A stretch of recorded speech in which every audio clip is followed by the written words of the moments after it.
Magandang araw po sa mga kaibigan, mga kapatid at mga followers ko po sa Facebook. Tinataas ko po ang pasasalamat, kapurihan, karangalan sa dakilang Diyos na manlilikha ng langit at ng lupa. Ako po si Brother Roel Flor Acosta bilang isang misyonary po sa isang village po ng Katutubo na tribong Iraya sa probinsya po ng Occidental Mindoro. Sa taong 2023 ng aking pong pagmimisyon sa lugar pong ito, ay sobra po akong nahirapan. Dahil wala po kaming bahay-sambahan na pagsisilungan sa panahon na nagpupuri po kami sa Diyos. Sa ilang buwan po ng aking pananatili sa pagmimisyon pong ito, nakapagpatayo po kami ng simpleng bahay kubong sambahan na gawa lamang po sa pawid at kawayan. Sa maraming mga buwan na dumaan, ito po ang bahay-sambahan na pinagtiisan po namin para makapagpuri at makapagsamba ng maayos sa Diyos na buhay. Kaya lamang po ang problema po sa panahon po ng tag-ulan, lalo na po kung may bagyo. Pinapasok po ng tubig at maputik po ang loob dahil wala pa pong kaayusan ang bahay-sambahan. Napakahirap po sa amin na wala po kaming bahay-sambahan tuwing may pagsamba po kami sa Diyos. Pero hindi po kami tumigil huminto ng pagpupuri at pagsamba sa ating Panginoon. Dumalangin po kami. Nabigyan po kami ng maayos na bahay-sambahan na makapagpupuri po kami sa Kanya na may komportabling bahay-sambahan. Pagpasok po ng buwan ng January taong 2024, may isa pong silent follower at kaibigan na nag-offer po sa akin na umpisahan po namin ang pagpapagawa po ng bahay-sambahan. Naging positibo po kami mga kaibigan sa pag-uumpisa dahil naniniwala po kami may mga taong tutulong po sa amin. Sinabi ko po sa Diyos, "Is not my plan, but your plan, O Lord." Kung plano ko po ito, Panginoon, hindi po ito matatapos at hindi mo ito kalooban. Pero kung plano mo ito, Panginoon, matatapos po ito at kalooban mo. Sa unang buwan ng taong 2024, inumpisahan po namin na may kasamang mainit na pananalangin. Nakapagpundar po kami ng mga haligi sa tulong ng Diyos. Nag-upload po ako ng video sa Facebook.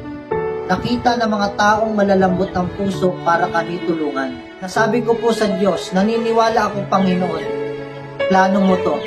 Dahil marami pong nagpapaabot ng tulong para mapaayos ang bahay-sambahan. Dahil sa tuloy-tuloy po na pananalangin, pagpapadala po ng tulong, pag-upload po ng video, ay utay-utay pong nabubuo. Pa po kompleto, may kulang pa para mapaayos. Pero ginagamit na po namin sa pagtitipon. Tuloy-tuloy po ng pagpapala sa loob po ng 5 buwan, ito na po yung resulta ng bahay-sambahan.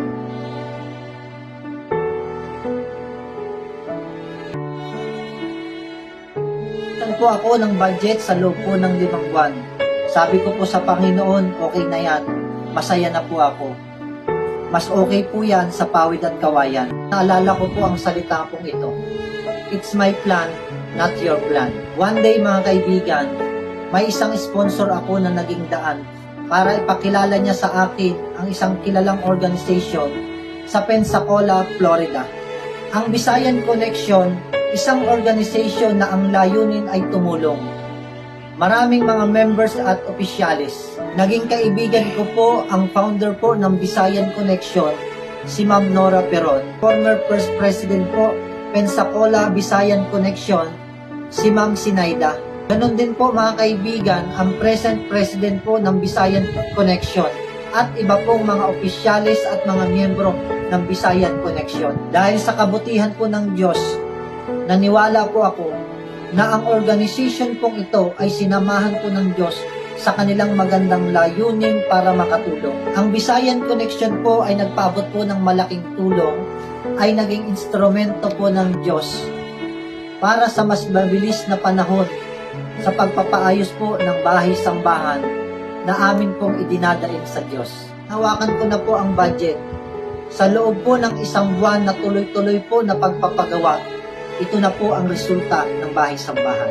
God will make a way where there seems to be no way. He works in ways we cannot see. He will make a way for me.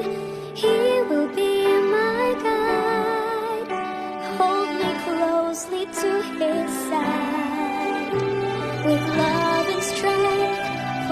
each new day. He will make a way. He will make a way. God will make a way where there seems to be no way. He works in ways we cannot see. He will make a way for me. He will be my God. Hold me closely. Sa loob po ng 6 na buwan natapos at nagkaroon na rin po kami ng bahay-sambahan. Isang bahay-sambahan na maayos, matibay at maganda. Ihin ang dakilang pangalan ng Diyos na manlilikha.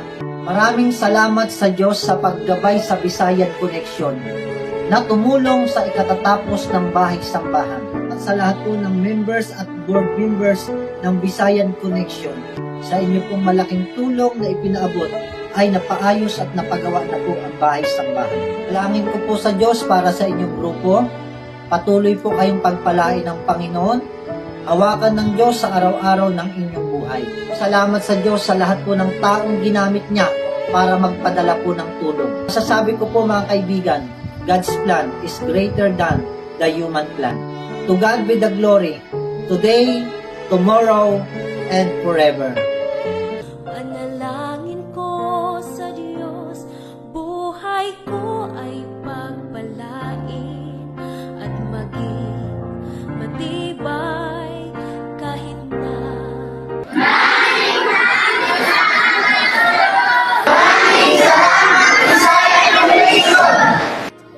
Lord Jesus Christ, I am now here. I hold on to your words, your promises. Oh Lord, I've longed to see you face to face for so long, and finally hear you say, my child.